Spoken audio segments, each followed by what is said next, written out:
Hello, good afternoon, Shailesh sir. Good afternoon. Good afternoon, Dr. Thank Saab. Good you. Thank you, sir. Thank you for joining. afternoon. Anupam, sir. Not an issue. Always pleasure. And Pandey, sir, thanks for joining. Yeah. Thank you, sir.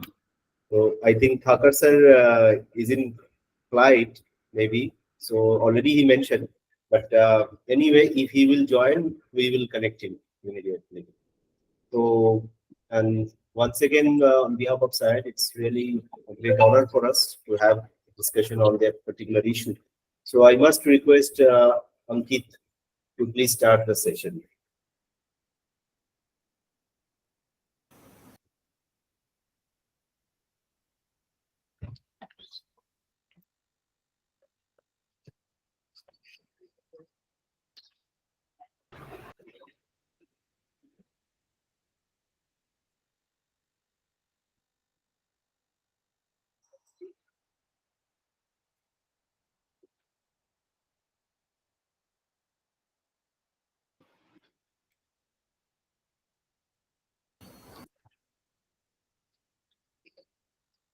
Thank you so much, sir.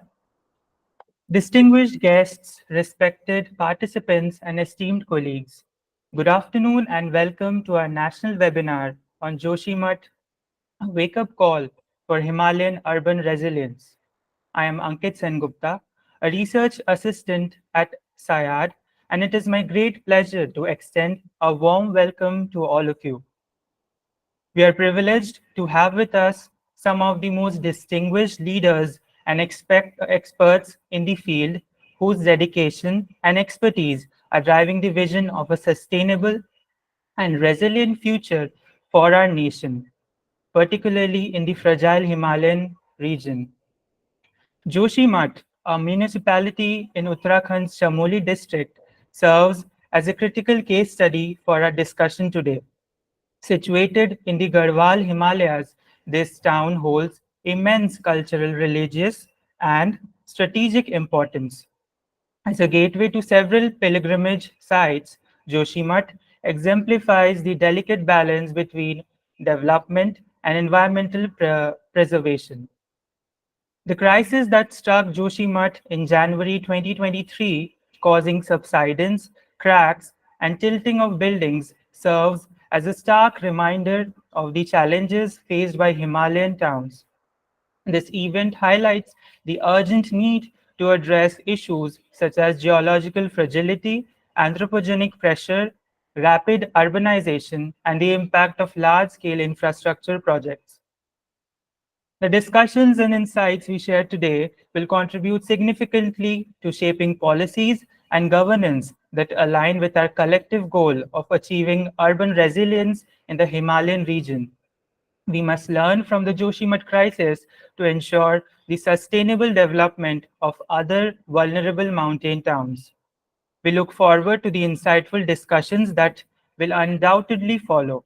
Your participation and expertise are invaluable as we work together towards a more sustainable and resilient future for our Himalayan communities. Thank you all for joining us. I now invite Dr. Bishwajit Roy Chaudhary, Chairperson of SAIARD, to present the welcome address and continue today's program. Over to you, sir.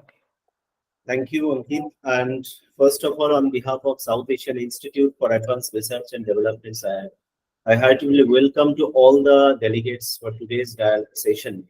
And as you know, that SAIARD from its very inception is looking forward to have such kind of discussions and on different issues related to the climate change, sustainability, disaster sector, urban water sector, security, and all that. And the major points which we face in our day-to-day life due to the changes of climate, due to the changes of our anthropogenic atmosphere, and also the segments which should be highlighted through our different initiations. And today's dialogue, we are looking forward to do in that way, with on such important issue. I think everybody, those who belongs to the particularly not only the mountain areas, but also either maybe the coastal or island area, we are all now in a single point agenda, that is the climate change. And the impact, maybe I'm not the specialist in that case, but somehow it is all related either directly or indirectly to us. So today, the speakers, those who have joined from the different expertise level, I mean, Dr. Shailesh sir, Anupam sir, and also Rajiv sir, Thakur sir. So we would like to know the fallacies, whether it's our fault, whether it's a natural cause, and what is the reason, even what are the initiations we can take, because we are not interested only for blaming and blaming, but we are looking forward to have some solution. And in that perspective, it is very much required to highlight those kind of issues. It's not a part to hide something, it's a part to coming from face the challenge and how we could be overcome in such kind of problem, through such kind of problems. So that is the main agenda of this today's session, and we are looking forward to hear from all of you to get guidance, and on that basis we will prepare a small concept note and what are the outcomes will be generated. And as that the record, as we did our own webinars through some recording, and we have a SAIARD YouTube channel, and there you'll be happy to know that more than 200 dialogues on different domains are enlisted. Anybody, if you'd like to, and as a non-profit R&D think tank organization, we are sharing that every knowledge at a free of cost, and as the people would able to know what is happening and what are the remedies and what kind of strategies are being adopted and in ways of the resilience purposes. So I think that this is a very timely initiative, and in future we can also think about it.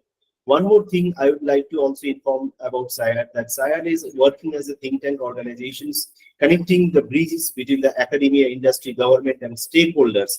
And through our different initiatives, we are connecting not only the international communities with the Indian knowledge exchange sector, but also what kind of remedies can be possible, or the best practices, knowledge exchange dialogue ideas can be generated through that way. And as we are mostly focusing on the 3-4 verticals, that is the Himalayan sector, coastal sector, island and river sectors. So we have developed under SAIARD, considering the relevance and the climate change issues of the Himalayan region, that is the Himalayan Climate Consortium. And the focal theme of the Himalayan Climate Consortium is to connect all the Himalayan states, including India and outside, those who are associated with the Himalayan climate, because maybe we are the plainland people, but somehow directly or indirectly we are associated with any kind of climate change related issues or sustainability related issues in the Himalayan sector. So we are looking forward to work through that combination, through that consortium, and in close with the close proximity with the expertise and your organizations. Already we got connected some scientists from Nepal, Kathmandu University, from University of Leeds, and yesterday we had a dialogue on the GLOF and its resilience measurement sector, and those who are actually working on that field. So today's session, I think that is also very much important in that perspective. In case it's not the matter of Joshimath, maybe if we take prevention, some precautions from the very beginning, we could prevent such kind of Joshimaths in future also from other parts. So that's why I am not saying no longer about this initiation. We are mostly keenly interested to hear from all of your expertise level. So that's why I stop here, and I will be very much honored and happy that you have given your kind consent to be a part of this session, and look forward in coming future to work in closely with your organization and with your expertise level. Thank you so much. And once again, I request to Ankit to please continue today's session. Thank you. Over to you. Thank you so much, sir.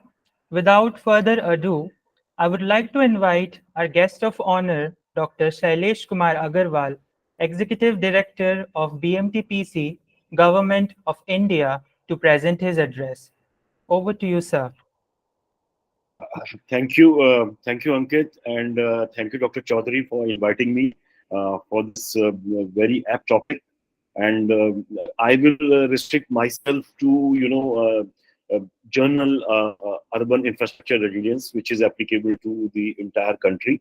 And what has happened in Joshimath, all of us know, and I find director of Wadia Institute, then persons from Uttarakhand Disaster Management Center.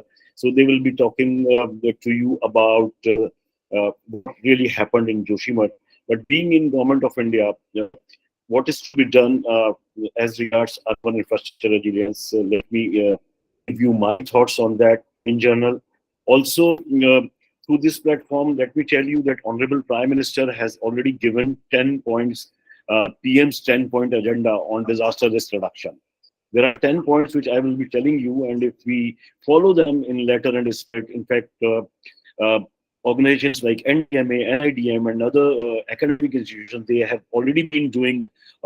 They are taking 1 point at a time, and deliberating on that and trying to build on that. So those 10 points agenda of Honorable Prime Minister will definitely help us in creating the urban resilience with regard to infrastructure and other things. So good afternoon to all of you who are present today for this very webinar on Joshimath, a wake-up call for Himalayan urban resilience. I would like to give in general my thoughts on urban infrastructure resilience, which is applicable not only to Joshimath, but to the entire country, so as to prevent new and existing disaster risks, ultimately contributing to resilience and sustainable development. If I have to share with you the data, as per one UN report, India has experienced a staggering economic loss of $79.5 billion due to climate-related disasters over the past 2 decades. Natural disasters inflicted a loss of $232 billion in 2019 alone. So around 80 million US dollar economic losses due to climate-related disasters and natural disaster contributed to the loss of 232 billion US dollar. Beyond economic damage, the environmental losses such as destruction of soil cover, flora, fauna, and entire ecosystem are even more significant. Also, natural hazards such as floods, hurricanes, droughts are inherent to Earth's dynamic systems. However, the increasing frequency and intensity of these events are largely driven by human activities, including urbanization, deforestation, and greenhouse gas emission. Thus, it is imperative for all of us to adopt proactive measures, not only for disaster prevention and reduction, but also for restoration and coexistence of natural and human systems. While eliminating, losses from natural disasters entirely may not be attainable, they can be mitigated, however, through the integration of ancient wisdom and contemporary knowledge. So there is a need to create a synergy between what we knew and what we know now. This includes, employing both structural and non-structural strategies for risk management. Initiatives such as SINDAI framework for DRR, disaster risk reduction, which is in existence right now from 2015 to 2030, have laid the groundwork for global disaster preparedness and resilience. And SINDAI framework is a very comprehensive document. And I tell all the participants here that at least go through that SINDAI framework document, and you will find answers to most of your queries. The SINDAI framework emphasizes a shift from disaster management to disaster risk management by addressing the root causes of risk.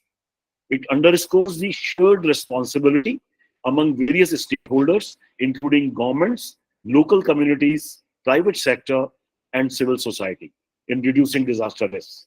In line with Honorable Prime Minister's 10-point agenda for efforts towards disaster risk reduction.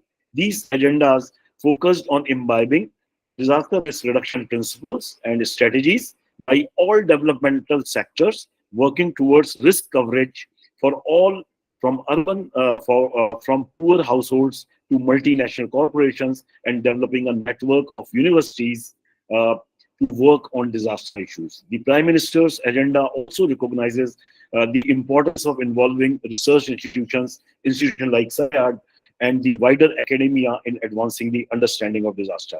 Let me just read for you Prime Minister's 10-point agenda.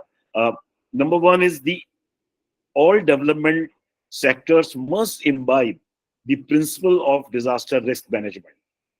Number two, develop a network of universities to work on disasters. Number three, work towards risk coverage for all. Number four, utilize the opportunities provided by social media and mobile technologies. Number five, encourage greater participation and leadership of women in disaster risk management. Number six, build on local capacities and initiatives. Number seven, invest in risk mapping globally. Eight, ensure that the opportunities to learn from disasters is not wasted. Leverage technology to enhance the efficiency of our disaster risk management efforts. And last but not the least, bring about a greater cohesion in international responses to disasters. Disasters have potential to erase the decades of developmental efforts and divert resources away from essential sectors like education, health, and infrastructure. Consequently, disaster management is a crucial component of urban planning, as cities without resilient infrastructures are exceptionally vulnerable to disasters. Now, let me just very briefly tell you what is urban infrastructure resilience. Urban infrastructure resilience refers to the ability of physical systems within a city to withstand, adapt, and to recover from extreme weather events while maintaining their essential functions. So, resilience, urban resilience encompasses four key dimensions. Let me just elaborate on that. Number one is ecological resilience. When we talk about urban infrastructure resilience, there are four key dimensions. One is ecological, another one is social, third is governance, and fourth is economic. So ecological resilience means the capacity of ecosystems to absorb disturbances and regenerate while maintaining functionality. In urban areas, green spaces, wetlands, and the biodiversity play a crucial role in mitigating the impact of extreme weather events.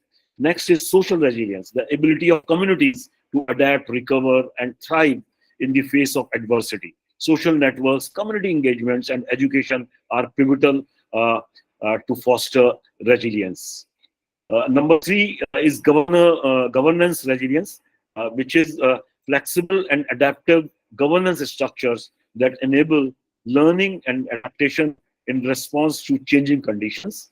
Effective disaster management policies and institutions are very vital for coordinating response efforts. And fourth is economic resilience, the capacity of our economies to absorb shocks and recover swiftly. Diversified economies, risk transfer mechanisms, and financial instruments are essential in building economic resilience. So resilience is not merely about physical infrastructure, but uh, also about fostering holistic and integrated approaches that consider the interconnectedness of social, economic, and environmental systems. All future mitigation programs must focus on empowering communities and institutions to reduce hazard risk and respond effectively to disasters. Thank you very much for inviting me, and Jai Hind.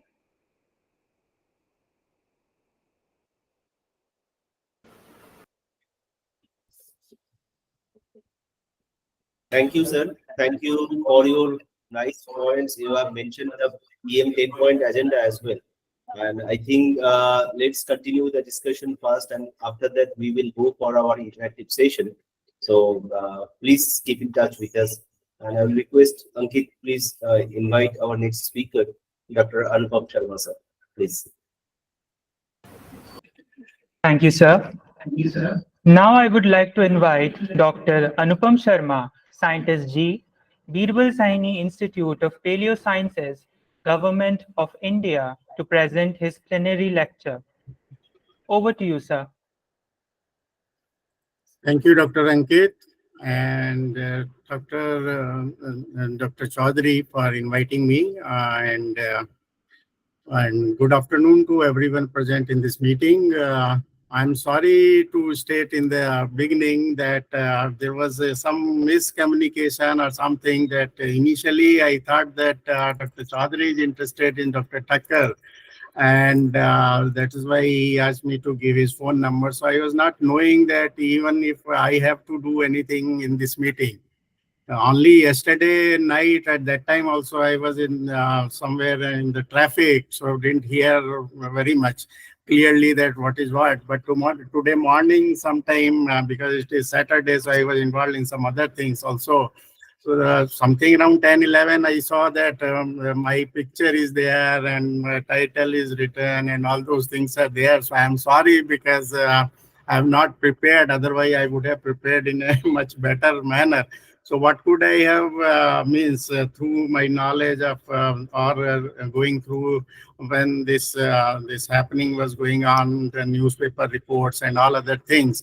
So what I could gather means I have prepared some 4, 5 slides. So I will talk on this particularly as I also want to say that basically I am a geochemist and not working on landslide or subsidence or those kind of things, but definitely other aspects of geological nature which are relevant to this subject.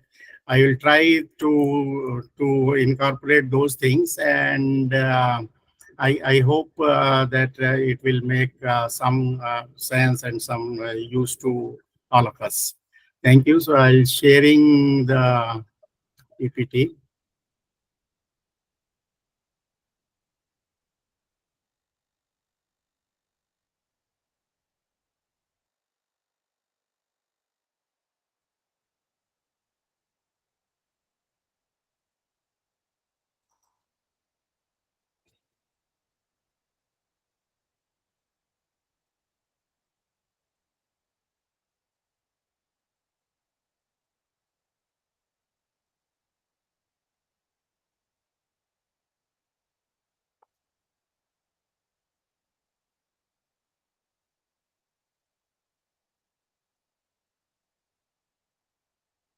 It is not coming.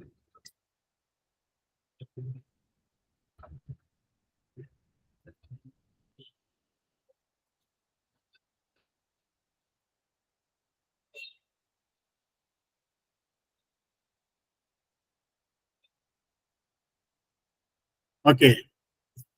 So the event, as already been talked about by Ankit and Dr. Chaudhary, my topic of the talk is Himalayan urbanization, natural versus and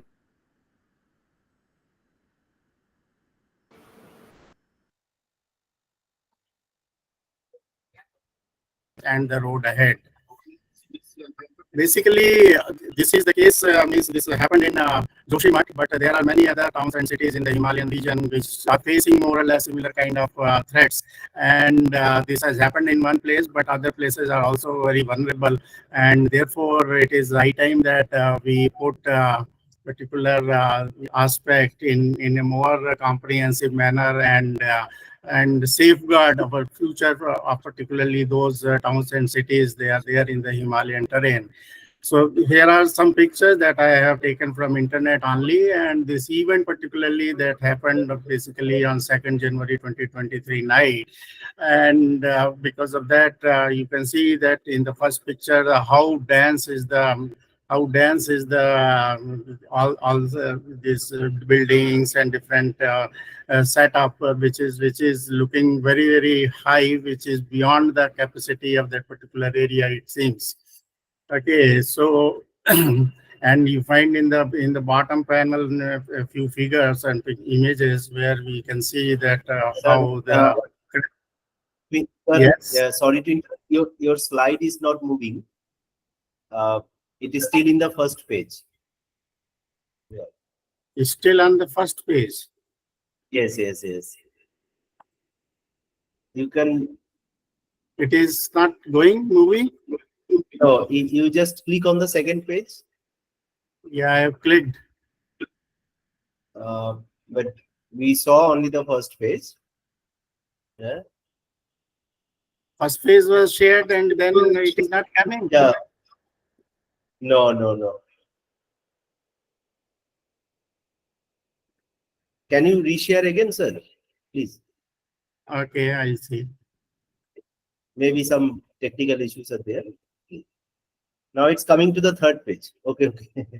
Acha, okay. So एक बार second page पे click कीजिए. Yeah, now it's come. Now you please share it, sir, in slide share mode. okay. हाँ. It is coming now. Not yet. Slide share mode पे अभी slide mode पे ही है. Slide share हाँ. नहीं है.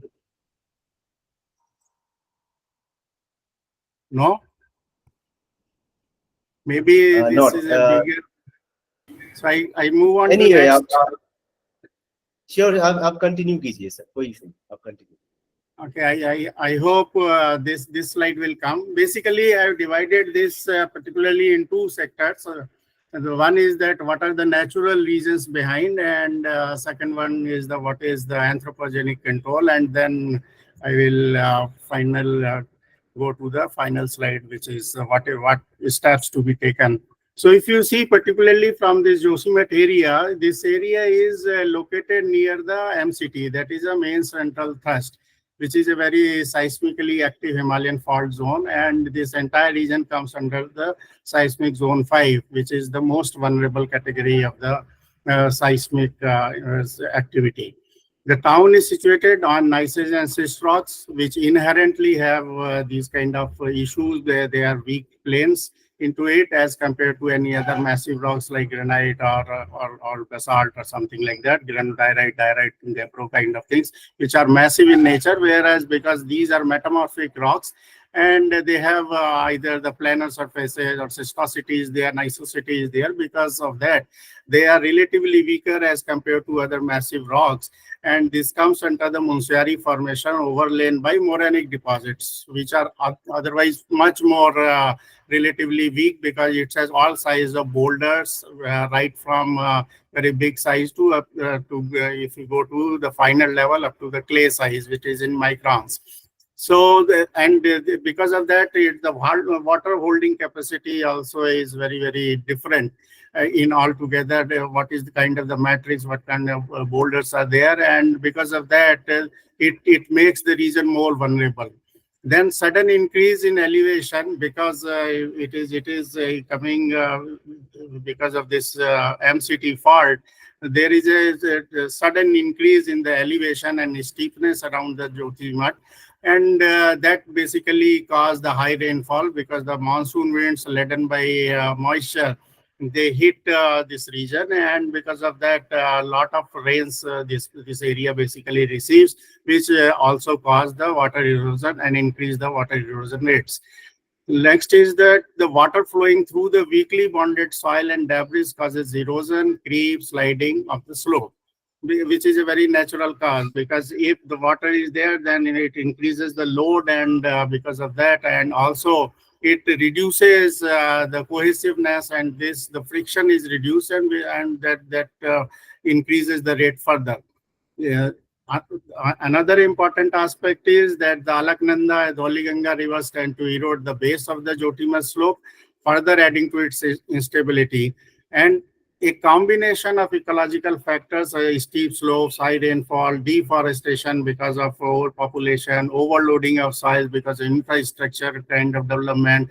With this limited load-bearing capacity, these are some of the ecological factors and are responsible for bringing structural instability into the region. Coming to the anthropogenic factors, the increasing population, in my view, it is the biggest problem behind many issues, particularly in this case also, because for sustenance, for a large population, you need many things are needed, such as water, food, energy. That is why that for local needs as well as to surrounding areas need the hydropower electricity generation, and similarly for dwelling. And because this is a place important for pilgrimage, as well as because of Himalayan natural beauty, it is those brings added things into it, and that increase the visitors load. So this is a major cause that the carrying capacity of the region is much lower as compared to. And if you see the last couple of years data, then you will find that the people, though the residents there, that is also doubled in last couple of years. If you see in the last census of 2011, it is something close to 17,000. Okay, but then families, but then it increased to more than 25,000. So that is already gone doubled. And then a lot of government installations are there because of security, because of this. The military installations has come up because of this. The hydro that project has come up, and then a lot of hotels and those kind of things have come up, lodges and those facilities, and so all have becoming gone beyond the carrying capacity of that region. Besides this, the poorly conceived infrastructure projects, which include hydroelectric construction of wider roads, this Char Dham Yatra and those things, these are roads are widening up. Similarly, then turning for extending the railways and other infrastructure constructions. So they are basically adding to vulnerability. Similarly, this also caused the obstruction of natural flow of the water. Here, in particular case, the hydroelectric power project is also a matter of concern because they have made a large shaft into it, and then subsidiary shafts also in the nearby region. And because of that, lot of those activity, particularly the blasting and all, that already that as I told you in last slide, that the geologically that rocks and the morenic sediment does not have that much of strength, and this blasting is further adding into it the vulnerability. Similarly, then private and government construction work such as hotels, lodges, military installation, other projects, they are all increasing the vulnerability, and particularly for as I told just now, that Joshimath is the gateway for famous pilgrimages like Badrinath or Hemkund Sahib. Apart from this, the tourism activities also bringing a challenge. A number of places such as Valley of Flowers, Nanda Devi National Park, ski slopes of Folly, etc., they are the attraction points for visitors. So their number is also increasing. 2019 data says that more than 5 lakh people visited their area, and that number is increasing with every passing years. So these are the causes, and they are all man-made causes. This is not the natural causes. So beside that I said in the initial part of this, that not only here is it a particular case of subsidence, but other cities of the Himalayan like Dharamshala, Shimla, Uttarkasi, Mussoorie, Gopeshwar, Nainital, Gangtok, Darjeeling, they are also threatened, and there are many others which I have not written here because of soil creep, landslides, and ground subsidence. So what is the road ahead? The road ahead, basically, what we have to do, that we have to plan in such a way that it is to be based on careful assessment of an area's carrying capacity is the first requirement for safe urban development in the mountains. Secondly, the stability of India's mountain towns also falls prey to ill-conceived infrastructure project and now to be addressed, because whatever the buildings are coming up, they are not following the guidelines according to which it has to be constructed. Then the large number of local trees should be planted there to bind the soil, because all these, whether you are building a road or a building or tunnel or railways, so you have to clear the land, and in the process you have to cut the trees. So that is bringing more vulnerability, because then soil become loose and erosion is become easier. So to control this, we have to plant wherever the space is available more trees. Similarly, the knowledge and experience of local people combined with sound understanding of geology, ecology, and changing climate because it is not that what was earlier and we will follow the same, because we know that climate is changing, and under this climate change scenario, it is essential for building disaster resilience. All future infrastructure project is to be designed not only based on past weather trends, and data must incorporate safety factors for future extreme weather events under the current climate changing scenarios. Our model of development should be based on growing in harmony with nature. This will result into rapid growth while sustainability increasing the productivity of our natural resources and sharing them more equitably. All this will be possible only when communities have control over their local natural resources. And more importantly, equally important is that, because in this case also we have seen that right from 1970s, there are report, Mishra report is there, earlier studies, geological studies are there. We are saying that how vulnerable the place is. And then subsequently, lot many and local people have also made agitations. They have also given their memorandum for for that the cracks are appearing.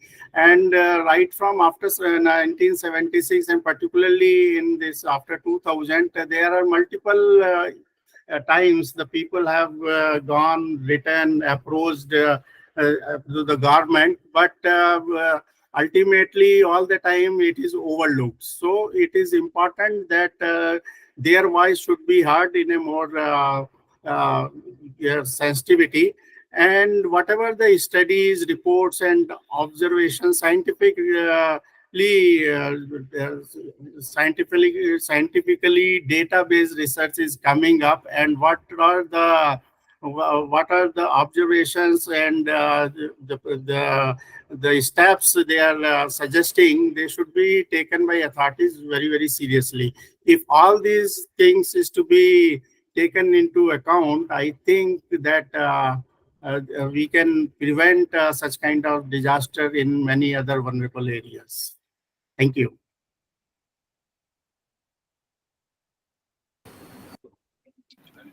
Thank you so much, sir.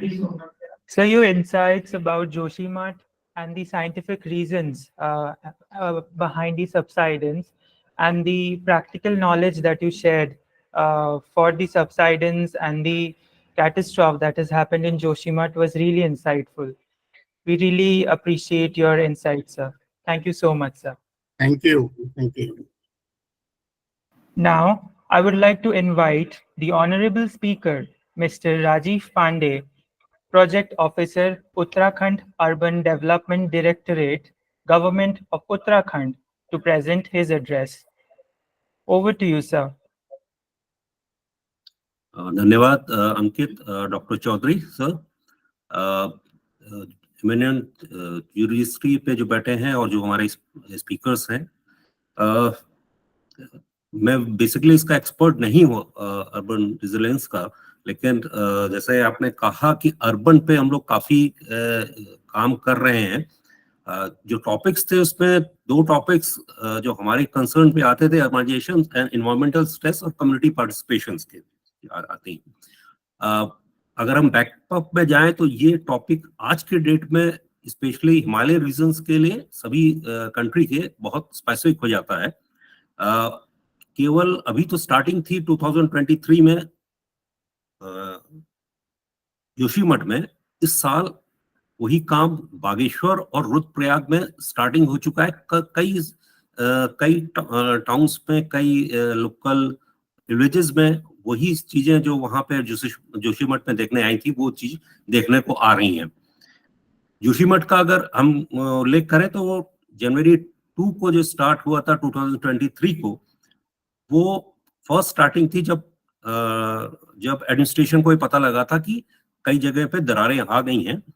जब administration आगे आया था, उसने local से call किया था तो पता लगा था ये कई सालों से हो रहा है लेकिन अब इमिनेंट है। और जो जनवरी 2 से जनवरी 8 तक चला था, जिसमें बहुत ज्यादा हो गया था, बहुत ज्यादा इंक्रीज हुआ था 1 वीक में, और उसके बाद स्लो डाउन हो गया था।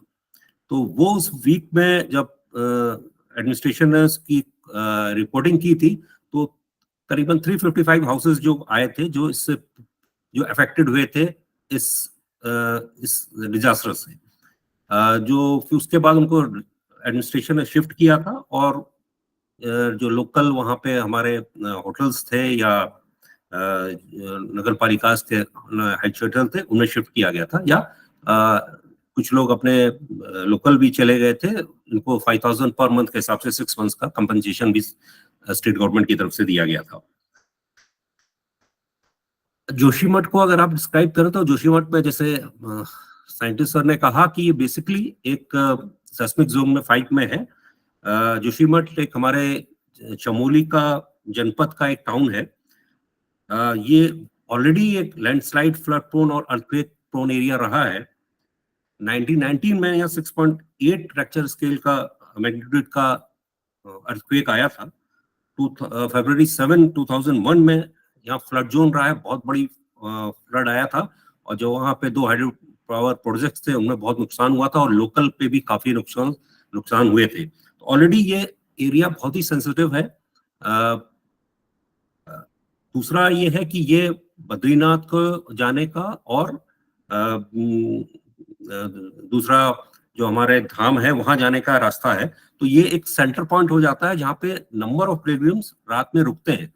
इसकी कैपेसिटी उतनी नहीं है जितना नंबर्स ऑफ हाउसेस और होटल्स और या मोटल्स वहां पे खुल गए हैं। एज पर द सेंसस 2011 को काउंट करें तो 16,000 की पॉपुलेशन, 709 की पॉपुलेशन थी। उसके बाद जो सेंसस नहीं, जो एडमिनिस्ट्रेशन ने कराया था 2023 में, वो पॉपुलेशन 23,395 बढ़ गई थी। अगर इसकी अर्बन लोकल बॉडीज को कवर करें, इसमें करीबन 9 वार्ड्स हैं, जिसपे कुछ वार्ड्स ज्यादा स्कैटर्ड है और जो प्रोन एरियाज थे वो करीबन 4 एरियाज ऐसे थे जिसपे बहुत ज्यादा डिजास्टर हुआ था। अभी स्ट्रक्चर्स की बात करें जो एग्जिस्टिंग है, वो अभी भी जो वहाँ जो टेक्निक्स यूज की जाती हैं बिल्डिंग्स और उसमें बनाने के लिए, वो बेसिकली स्टोन और ब्रिक मेसनरी का है, आरसी फ्रेमवर्क है या vernacular woods post with stone masonry fills में काम किया जाता है।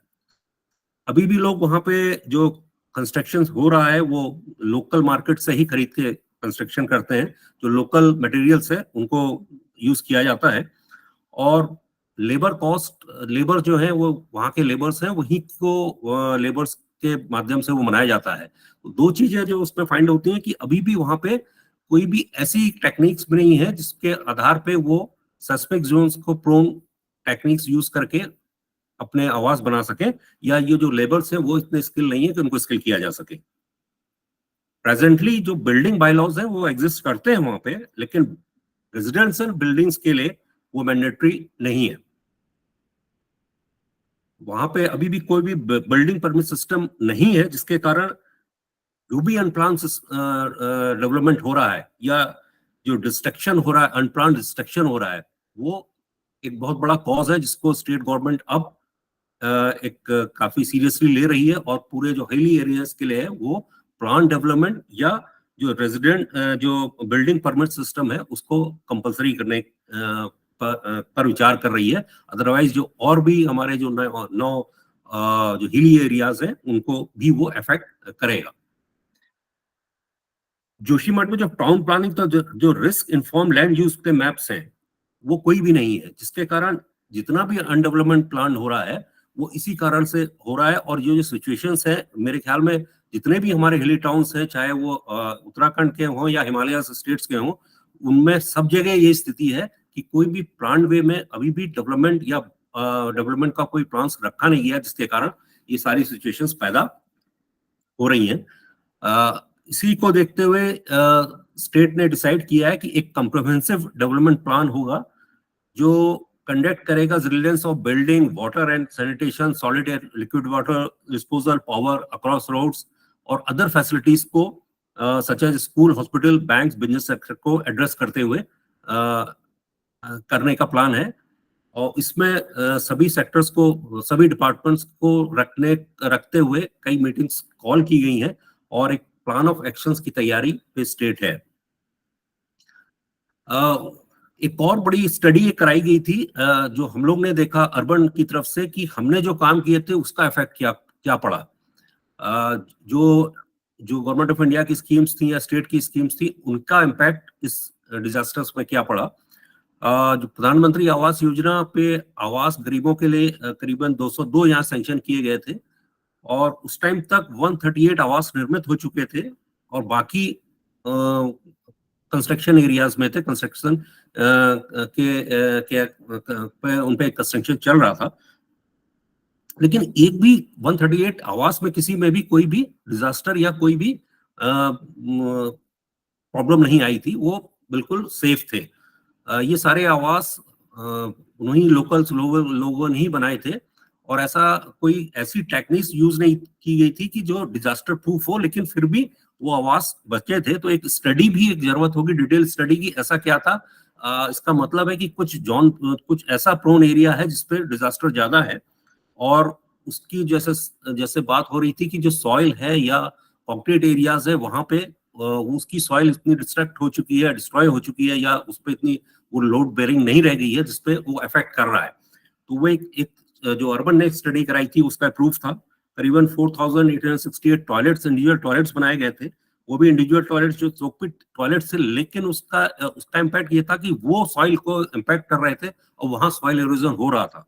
तो वो भी हमें न्यू टेक्निक्स पे जाना पड़ेगा कि जो एक government of India policy frame करता है ऑल ओवर इंडिया के, वो हिली एरियाज या जो इम्पैक्ट एरियाज, उनके लिए वो वायबल नहीं है। उनके लिए कोई अदर टेक्निक्स पे लेके जाना पड़ेगा। अदर सोकपिट एरियाज के जो प्लेन एरियाज की टेक्निक्स हैं, वो डिजास्टर है इन एरियाज के लिए, और वो उनकी रेजिलेंस को भी कम कर रही हैं। जोशीमठ को अगर आप देखें, जिस एरिया में वो स्थित है, तो वहां पे अपनी कंस्ट्रक्शन एक्टिविटीज के लिए भी जो भी मटेरियल्स है, वो सारा मटेरियल्स रुड़की से, ऋषिकेश से आता है, और उसकी जस्ट कॉस्ट जस्ट डबल हो जाती है। एक जो फर्स्ट क्लास ब्रिक है, वो जो प्लेन एरियाज में 9-10 रुपीज का है, वो 22 रुपीज का आता है जोशीमठ पे पहुंचते हुए।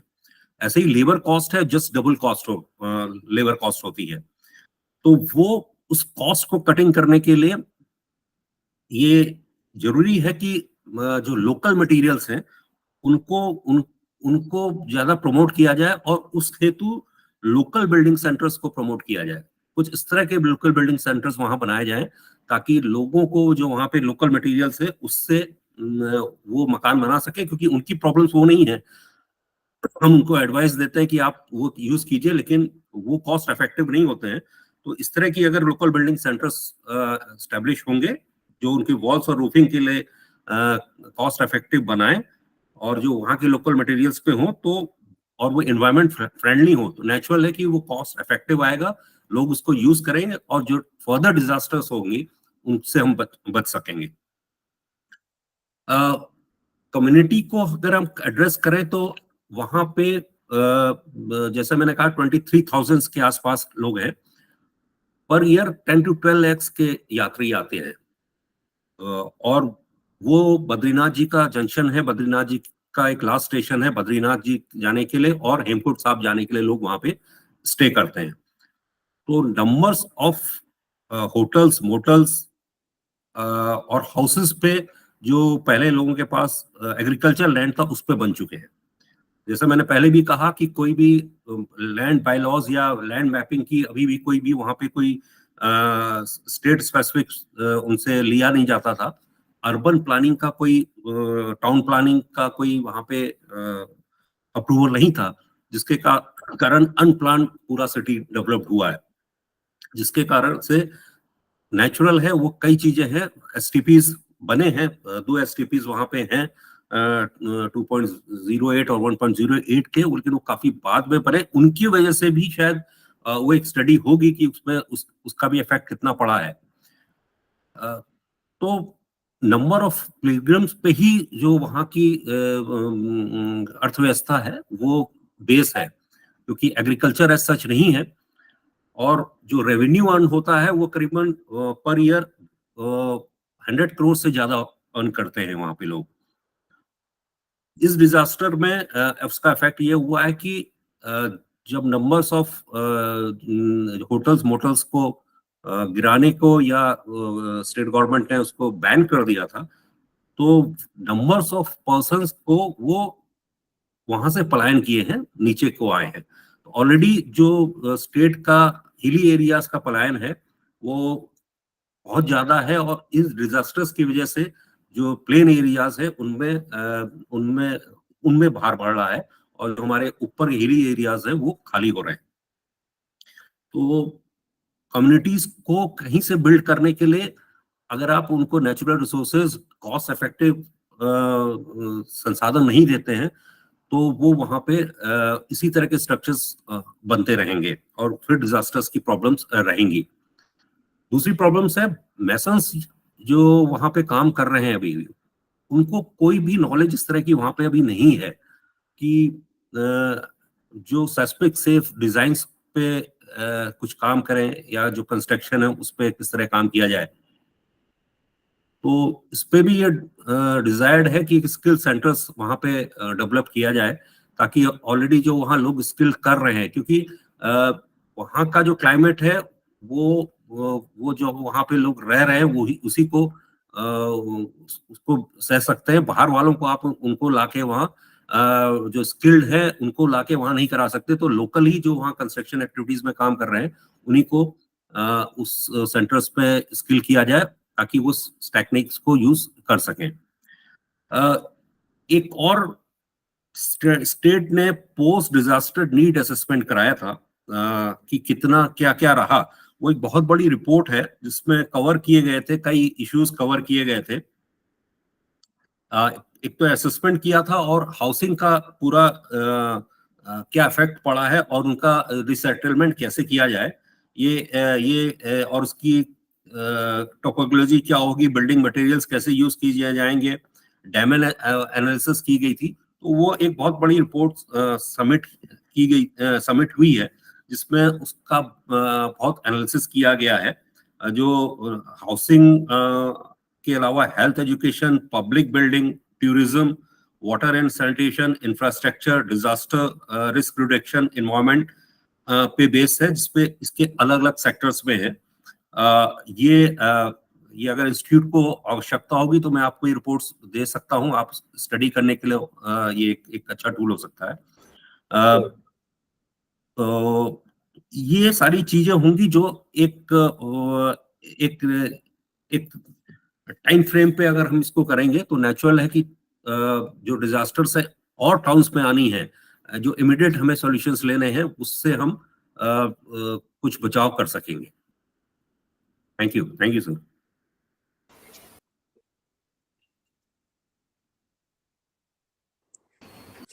Sir, I have a You're question in. here. Okay.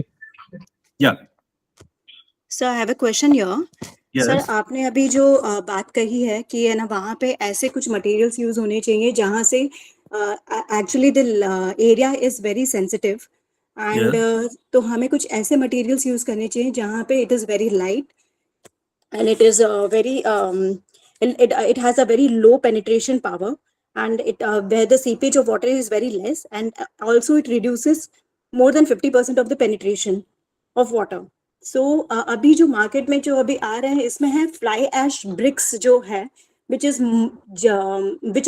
the main component of the fly ash brick is ash, lime, gypsum and sand, and Yes. which should also be available readily in the Himalayan zone. So is this material अभी use हो रहे हैं वहां पे? बहुत कम use हो रहा है मैम। बेसिकली क्या है ना, एक और एक्सेप्टेबिलिटी की बात होती है कि वो कम्युनिटी उसको एक्सेप्ट कर रही है कि नहीं कर रही है। वो अभी नहीं आई है। वो अभी एक लोगों जो थॉट है ना, वो अभी वही है कि ब्रिक्स से बड़े स्ट्रॉन्ग बनेंगे। तो ये वाले ब्रिक्स हैं वहां पे, लेकिन यूज बहुत कम हो रहे हैं। ये हमारे जो PMAY हाउसेस भी बने हैं उसमें मेरे ख्याल में 10% हाउसेस इसके इस टेक्निक से यूज हुए हैं। ओके, तो आर पीपल तो यहाँ पे वो अवेयरनेस नहीं है या एक्सेप्टेंस नहीं है, तो what is the main reason behind it? दोनों चीज नहीं है मैम। कुछ को पता नहीं है और कुछ को कुछ एक्सेप्ट नहीं कर रहे। So any measures that can be taken for this, like to promote these kinds of materials and to promote these kinds of bricks in the market? Government ने कुछ स्टेप्स लिए हैं रिगार्डिंग दिस? नहीं, हम लोग ने अभी एनडीए जो हमारा डीएमएमसी है, डिजास्टर मैनेजमेंट सेंटर है, उसके माध्यम से वहां पे कुछ वर्कशॉप्स कराई हैं, जिसमें हमने लोकल मैशंस और जो लोकल जो हाउसेस जो कंस्ट्रक्ट कर रहे थे उनको इस टेक्निक से के बारे में बताया और एक मॉडल बना के वहां दिया कि ये एक मॉडल बना हुआ है, आप इसको जाके देखें और इसकी जो स्ट्रेंथ है वो जो आप जो ब्रिक यूज कर रहे हैं उसी के बराबर है। तो वो 2 वर्कशॉप्स हमने वहां पे डिजास्टर के बाद कराई है। ओके सर, बट वहाँ पे जो प्लानिंग होती है, it is mainly done by the architectures over there, right, Yeah. From the government department. तो ये इतनी आसानी से एक्सेप्टेबल होने में कितना टाइम लग जाएगा, मतलब ताकि मैम, आगे जो भी जितने भी इंफ्रास्ट्रक्चर वहाँ पे बने वो काफी रेसिस्टेंट हो hazard on the hazards perspective, and उनकी लॉन्जिटिविटी बहुत ज्यादा हो। मैम जैसे आपने कहा ना, जो गवर्नमेंट बिल्डिंग्स हैं उनमें तो हो सकता है, लेकिन इंडिविजुअल्स के जो कंस्ट्रक्शंस हो रहे हैं, आप होटल्स मोटल्स बन रहे हैं, उस पे तो जब थोड़ी सी अवेयर आएगी, 2-4 कंस्ट्रक्शंस बनेंगे, उनको वो लगेगा कि ठीक है वो कंपैरेटिवली कॉस्ट इफेक्टिव है, तो नेचुरल है, तब लोग फॉलो करेंगे।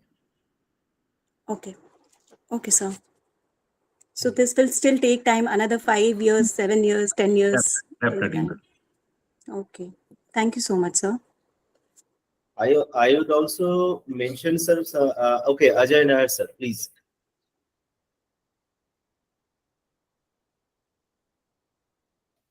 Yeah, Ajay, sir, please ask your queries. Hello. Thank you. Can you hear me? Yes, yes. Okay. I was probably a little late onto the session, but I was listening to Mr. Pandey, Sangal Pandey, actually. My question is basically, no, in transportation problem, we normally have a classic statement saying that the problem should not occur. That is not supposed to occur because you made some mistake in the beginning itself, actually. So if you take the same concept to the disaster in the hilly area, uh, I'm coming from a recent incident in Kerala, Wayanad. Almost 400 people died during that landslide, actually. And we try to investigate why that situation happened, actually. Basically, what we found is people have been constructing on sites, unauthorized constructions, unplanned constructions, without permits, including quarry, for digging sand and rock materials for construction purpose without permit, actually. So the root cause, if you analyze on all this situation, there are sensitivities around this hilly region where you are not supposed to do any construction, actually. You are supposed to do only conservation activities, actually. So it is basically there are some root causes where there is violation, but then there are other areas where the entire natural ecosystem needs to be properly nurtured, actually. It's not that nature will recoup by itself. Like, nature has got its own process, rejuvenation process. It has got its own denudation process, which is the erosional process. But if you don't care about it, those process to evolve on a natural progressive scale, then nature also will fail. We are including this manual, what you call incursions into the natural process, which will accelerate the process of landslides and those kind of things. So what is your opinion regarding control systems? Actually, government is failing. That's what I'm telling. I do not know whether you belong to the government department, but I'm saying government is failing from all the sides. Sir, you are absolutely right, sir. This is a failure of the government. We accept that, because a lot of encroachment is there everywhere where there is a disaster. Because what the study which was done after this disaster, it is shown that the most thing that the houses or the motels were constructed under and were constructed on hazardous areas. Yeah. And another things, what I have already mentioned, that there is a the building material, there is a no At present, building bylaws exist, but residential buildings bylaws for individual, there is no laws to follow the bylaws, individual residence building bylaws. So government is going to regulate that. मैं पंडित साहब, मैं जो बोल रहा था, तो building material का, construction technology का जो भी बात है वो सेकेंडरी है।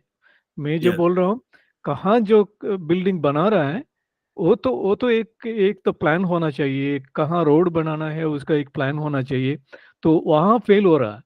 इसलिए तो इतना सारा नुकसान हो रहा है।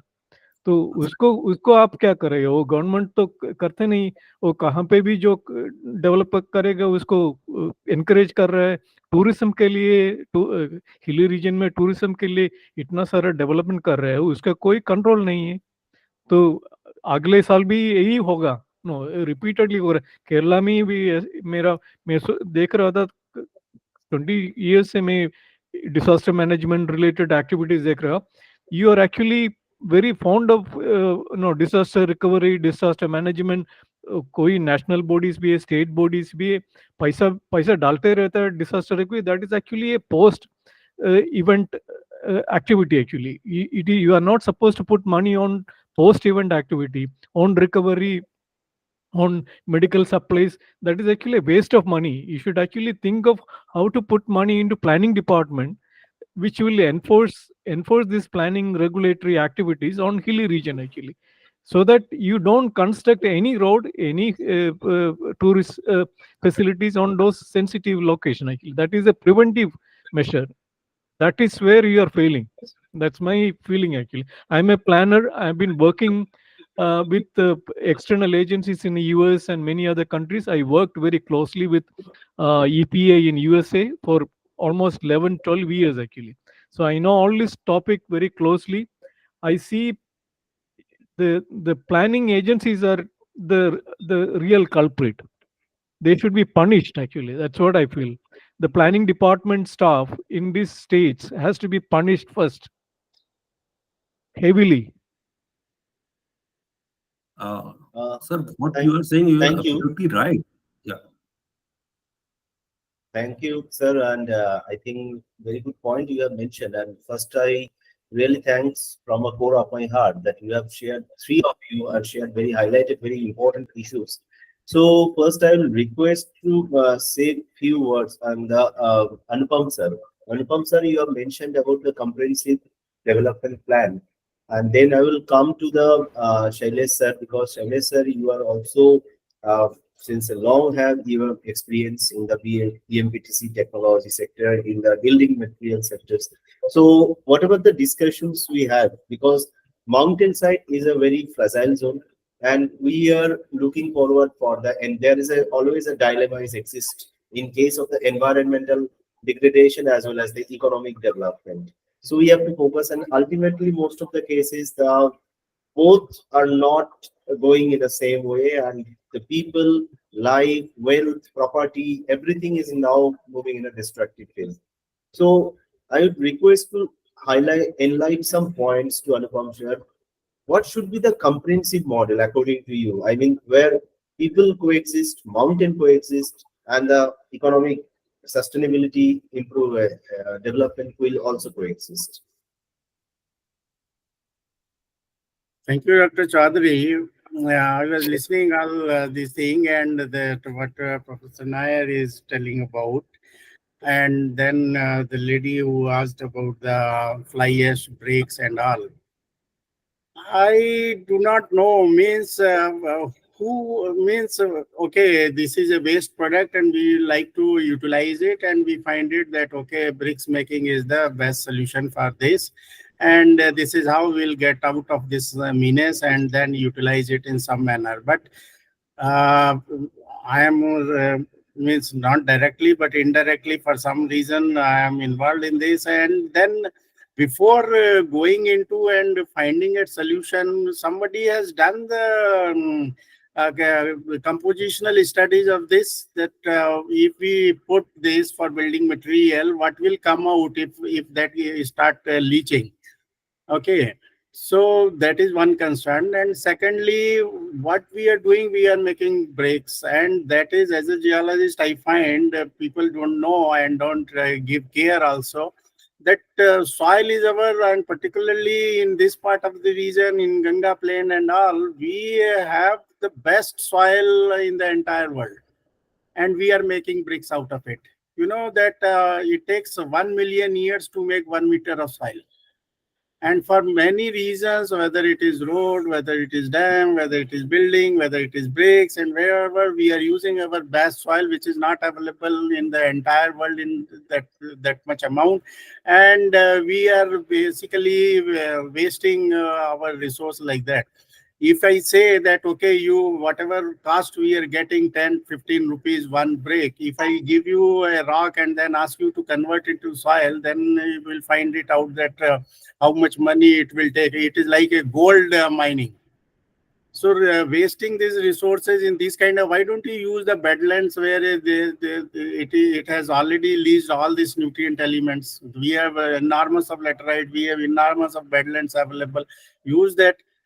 So there are multiple things. Similarly, in my that point I made that this population, because whenever it is a very complex things. If you increase the number, then you have to give food, you have to give water. You cannot deny. And when you cannot deny, then what is the options left with you?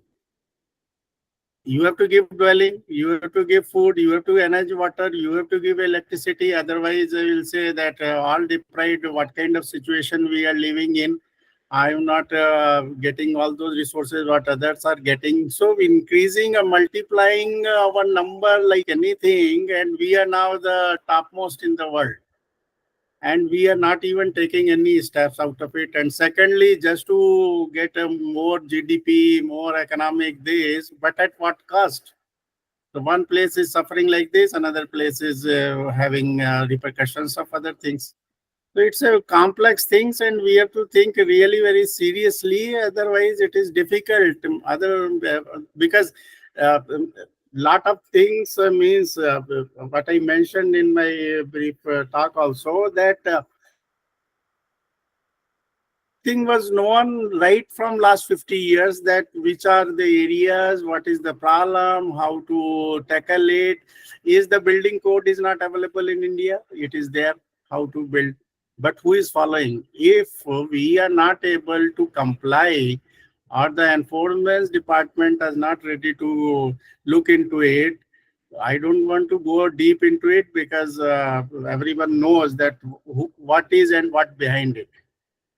Okay, so the problem everyone knows, or like I would say that if everyone does not know, many people know.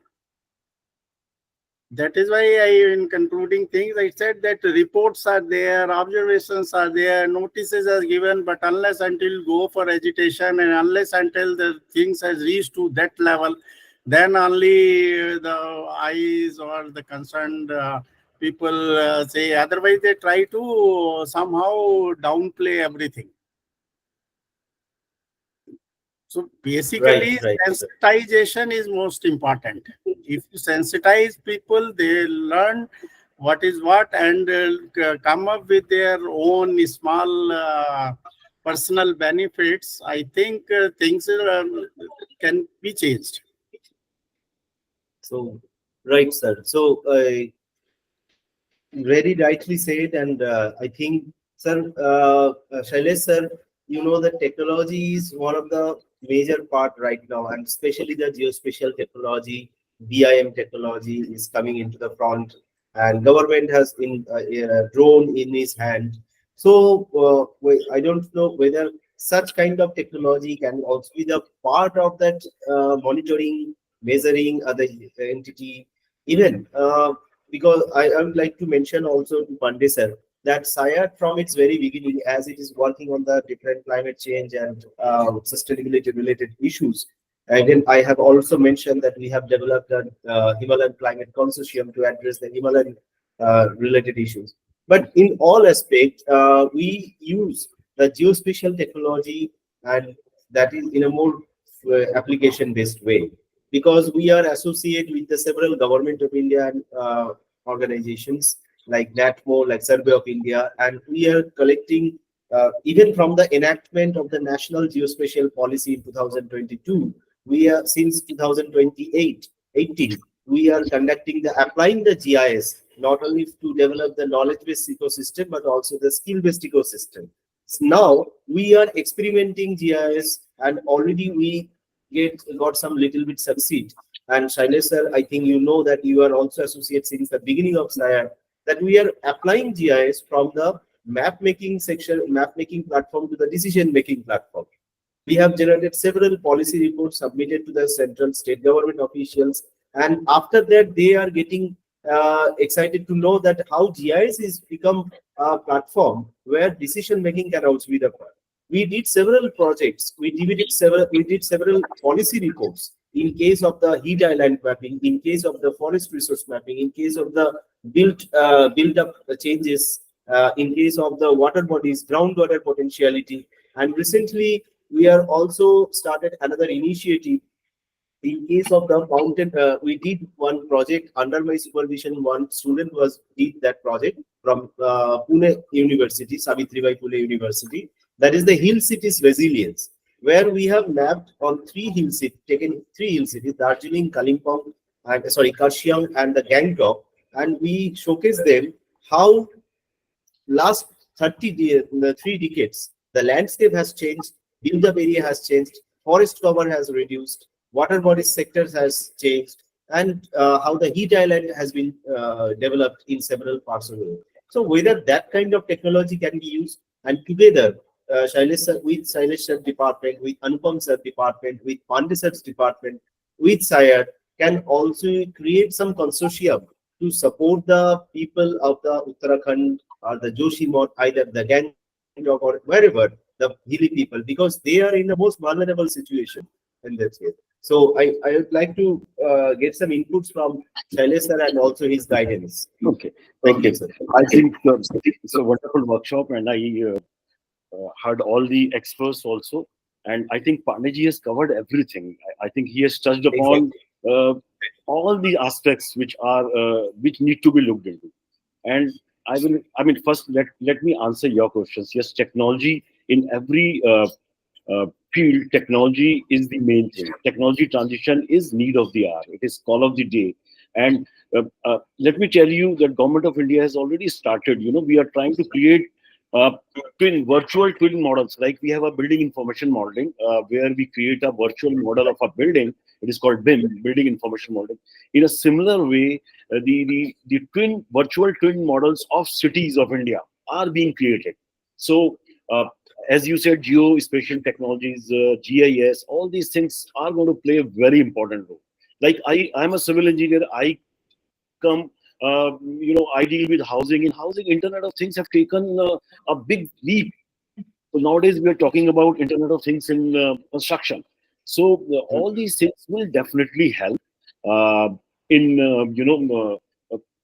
be a step, proactive measure towards disaster risk reduction. Okay. Let me also tell you here. I was listening to everyone. See, first of all, whenever a disaster, basically, India is a country, and we all, by nature, are reactive people. We react once the disaster comes. We should be proactive instead of reactive. Despite of having disaster management plan, disaster management act, we have building bylaws, the town country planning act, we have model building bylaws, we have a whole lot of literature. I think Anupam was telling about codes. We have comprehensive code. You will not find anywhere in the world that kind of comprehensive code on disasters. We have code on landslides, we have code on subsidence, earthquakes, everything. But we always react to the disaster. So yes, we have to bring that proactiveness. Okay, and that is why we have just brought out a document. As engineers, we follow National Building Code. So we have given in that, and I would like to tell all of you here that whenever you do any project related to buildings or infrastructure, keep in mind these 5 things, and that is in that order.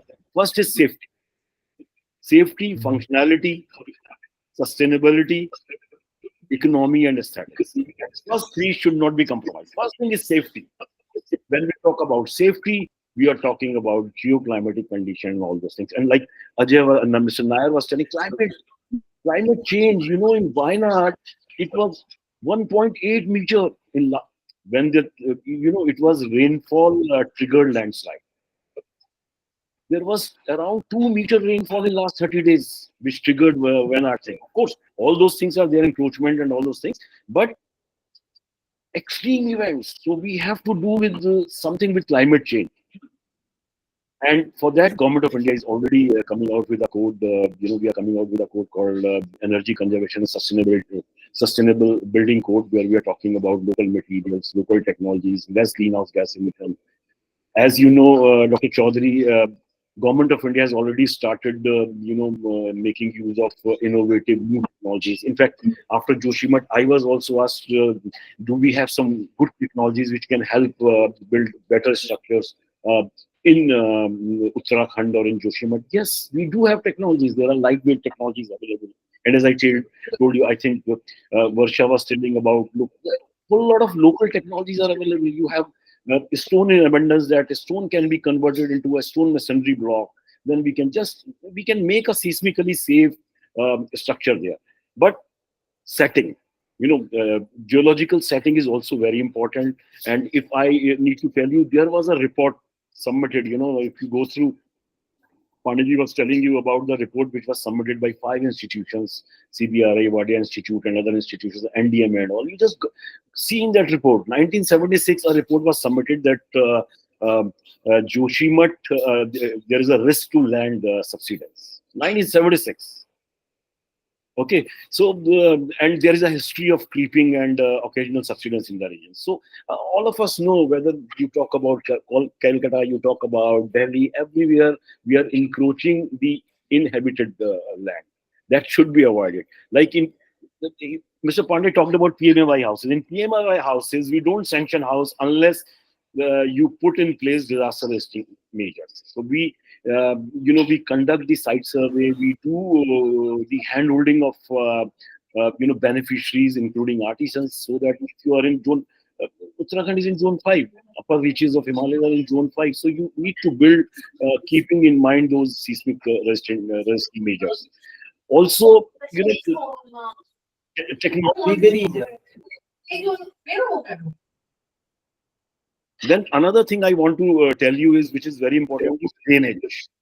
Okay, so if you go into the report of this Joshimath, they have clearly written that we need to channelize the drains to reduce seepage. Let me repeat, you have to channelize the drains to reduce seepage. What is happening nowadays, we are just building a structure, thereby blocking the natural drainage channels. And that is why you find urban flooding is a recent phenomenon, isn't it? Every city is flooded during rainy days, because first of all, we have extreme weather events, rainfall all of a sudden. Within few hours, you will have a rainfall of a month. Okay, and then we are, not allowing that water to drain naturally, because we have just blocked, we have created structures in the path of natural drainage. Okay, and that is why clearly, see, you understand. So suppose you have a city on a mountain and you are filling it with water. So what happens? Soil becomes saturated, and once soil becomes saturated, it loses its bearing capacity. So you have to, think of drainage channels also. Also, Nair Sahab was said very rightly. I was approached when the road network around the Himalayas. We have to give proper thinking. We have to plan from where the road is to be taken. Are we cutting the slopes? Are we making those slopes vulnerable? So all those things are to be looked in totality. And as you said, Dr. Chaudhary, the new technologies, the knowledge we have. See, I am always confronted that our ancestors did that. Of course, they did good things, but the kind of knowledge we have today, the kind of tools we have today, I told you in the beginning, we need to create synergy, what we learned from our ancestors and what we have now. So, as you said, the entire Himalaya can be geomapped, and we can actually, mark the risk areas, high risk areas, where to build, what to build, where not to build, and if something is to be built in high risk areas, what is to be done, what are the measures which can be taken. So all these things are possible. Only thing is we have to, be proactive. Have to look at disaster, in a proactive, in a professional manner, and think about those things. Last, I will, on a very, light note, let me tell you, there's a book by Englishman Robert Key, which is on human response to earthquakes. Okay, and what that book says: if an earthquake strikes, it's a 10-year cycle. Okay, so if earthquake strikes, we start, thinking there will be a lot of sessions on TV, on social media, and as a layman or as a citizen of India, will think, oh, wow, now we are in safe hands. Okay, and within 1 year, we will have short-term measures, long-term measures. By within 3 and 4th year, we forget and we start waiting for another event to come, another disaster to come. So it's a 10-year cycle. We forget the event and we just wait for another event to happen so that we start again. So, and it happens everywhere. So that should be, avoided. And that's all from my side. Thank you. Sir, I think the questions, the insights that you added about each and every parameter about Joshimath, I think that covered almost everything that is supposed to be done. But there are a number of things which are yet to be done. Starting with, we were researching about Joshimath, and through GIS and through DEM, like the elevation models of the profiles of the mountainous profile, we were trying to understand if we could relocate the municipality area of Joshimath to a nearby region, maybe Auli. Like Auli is a place very near to Joshimath. It's like 9 kilometers away from Joshimath. We are keeping into account that Joshimath is an important place for the tourism and the religion part for the locals and also their livelihood. So, can we think about anything like relocation of the people of Joshimath? Because I think Anupam sir will agree with me. Many of the research and many such studies, they suggest that Joshimath, it is built on an existing landslide, which had happened maybe long years ago. As you mentioned, in 1976, a report came out. So Joshimath actually doesn't have any, it is not appropriate for having to be able to support such a big area, such a big population, and such big anthropogenic activities. So, do you think that relocation could be a solution to that? If you want me to answer, see, you are a young person, so it is easier said than done. Okay, that is the answer to you. Secondly, I think Definitely. Panaji is there. When we were trying to build Joshimath, so we realized that where land subsidence occurred, we wanted to shift the people. They simply refused. We wanted to give them better house. So there are a whole lot of issues. It's not easy. In fact, I can tell you there are examples in Uttarakhand where the whole town was. You think of Wayanad. All of them are, Right. they don't just move. So you are right on your place. So it should be done, but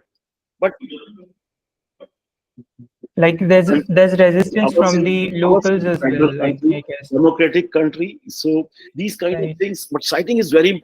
See, we all know siting, is very important.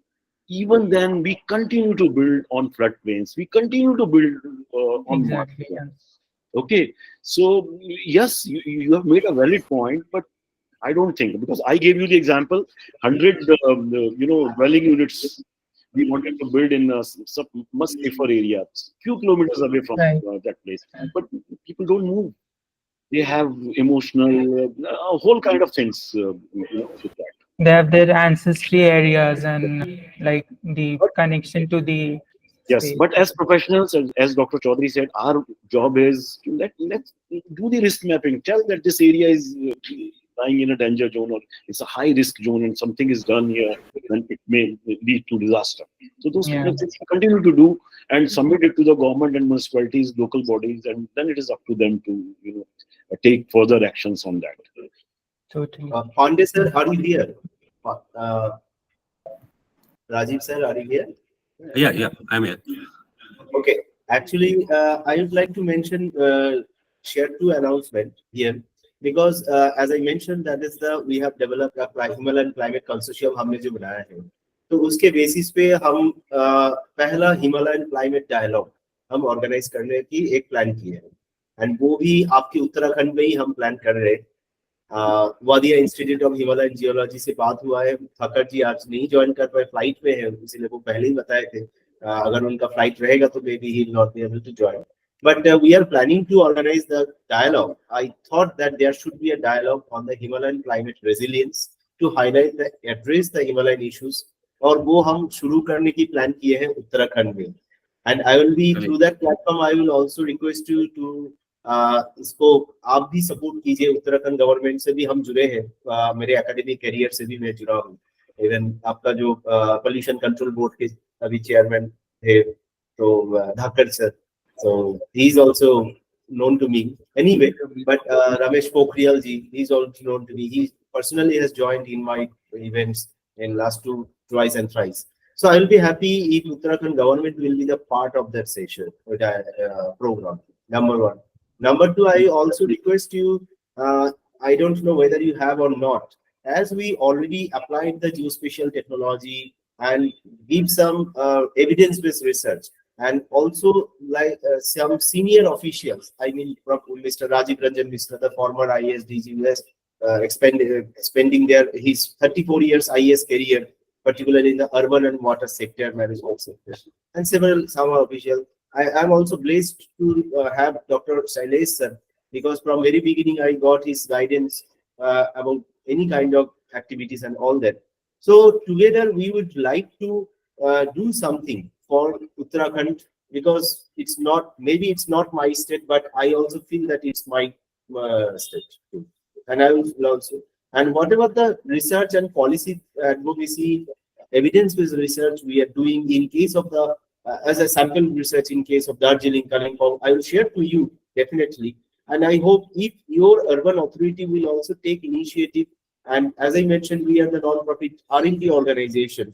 So we are actually working on the no-profit, no-loss basis. So if it is possible to work together, then I can also try to bring some other officials, those who are from the different sectors. I mean, like Arupam sir, Shailesh sir is their expertise in their own level. And there should be subcommittee can be developed. That is just humble suggestion. It's not that you have to take, but we can propose. If you suggest that, we can propose to you. On that basis, you may, and we are ready to support your state. Even my third announcement is that on behalf of SAIARD, Ankit, who is actually today's moderator today, and our another scientist, Mr. Shantanu Shamanta, and we together taken an initiative to design a framework for the Joshimath sector on Joshimath. So what would be the climate resilience model could be applied in case of Joshimath, and that model maybe could be applied where we incorporate each and every sector. I mean, from the building materials to the energy, how we could be utilized. So these are the initiative. I will be very happy if your government will also associate, and we will be we will be happy to support. And also I hope that Anupam sir, Shailesh sir, along with that some other persons, those who are working on that field on the different domain, because it's not the part of myself or yourself independent. It is the part of composition of the like-minded people, those who can work. So we'll be happy to support your state, sir. Thank you, sir. Definitely, state government will be very happy in collaborating with you and working with you.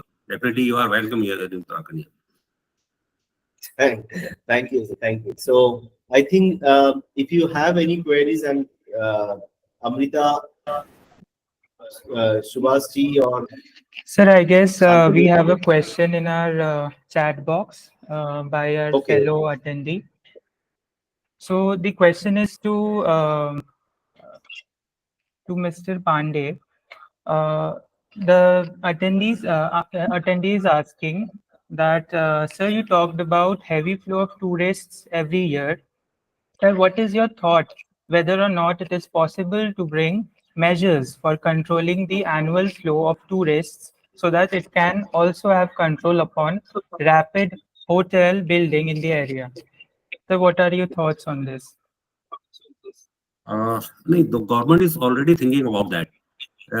First, the government was thinking to restrict the number of tourists, but it was opposed by opposition also from the concerned local leaders and the industrial persons. So now they are thinking that what you have said, that some local place would be developed near Oli or somewhere else, which is not far away from the Joshimath. So government is definitely thinking on the direction, but it is not possible to restrict the number of pilgrims to come to Char Dham area. Right. I Thank you, do, sir. Ankit, that is right, because it's not so easy to. You can say stop. You should not come, or yeah, that is the problem. But we have to think in that the tourist is not our problem. What I believe, the tourist is not our problem. Responsible tourism is our problem. Responsible tourism and responsible tourist is our problem. Even sir, as Ankit has mentioned, our tourism sector. Last year, I was a lecture in Kathmandu, organized by the Nepal Tourism Board, Government of Nepal. There, I have shared them one model. That is as a think tank, we are actually supposed to develop some models as well. So, sustainable tourism model we have been designed, and obviously incorporating the geospatial technology part, and how tourists can be managed through in case of Nepal, and they are facing the same problem in some areas, how to manage their tourists, etc., in a sustainable way. So we have just shared that too. So hopefully, whenever we will sit together on the table, we will definitely expose our weapons, which could be helpful for your state, definitely. And but really, it's really thanks to all of you. I got several knowledges, and special thanks to Anupam sir also mentioning about the comprehensive model. Shailesh sir has a long-term experience in his field. In case of that, I think Varsha ma'am would like to say something. Varsha ma'am, quickly, please ask, and after that we will go for a valedictory session.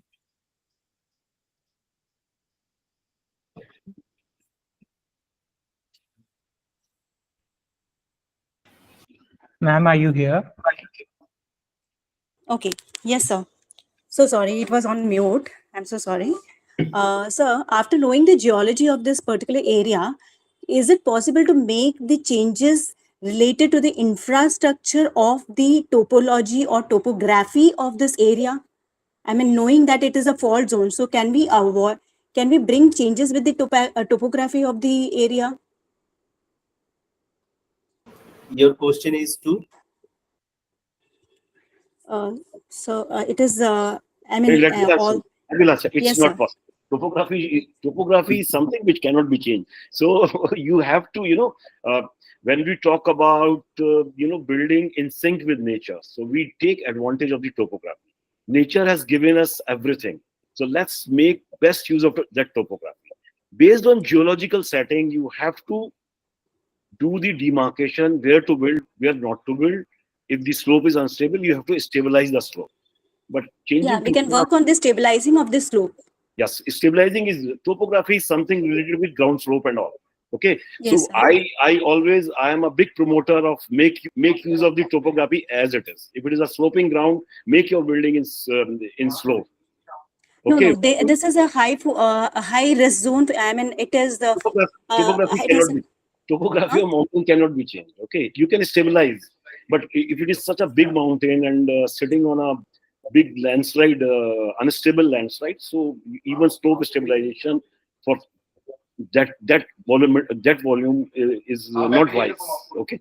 No, no. My concern was regarding like, can we make it more stable with our activities? Like, since we are so technologically, we are getting into advancement, so we can make it stable or not? Everything This is was my possible. question. Everything is possible in today's world, but the thing is again feasibility.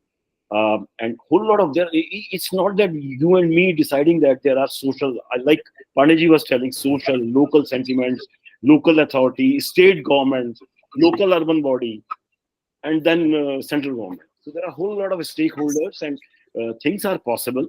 Slopes are being stabilized. People are being relocated, rehabilitated. Those kind of things are being done. And as I told you, if you give the drainage safe path, everything is solved. Okay. Okay.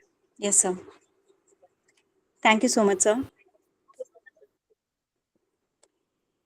Thank you. So I would like to request Antara to give vote of thanks.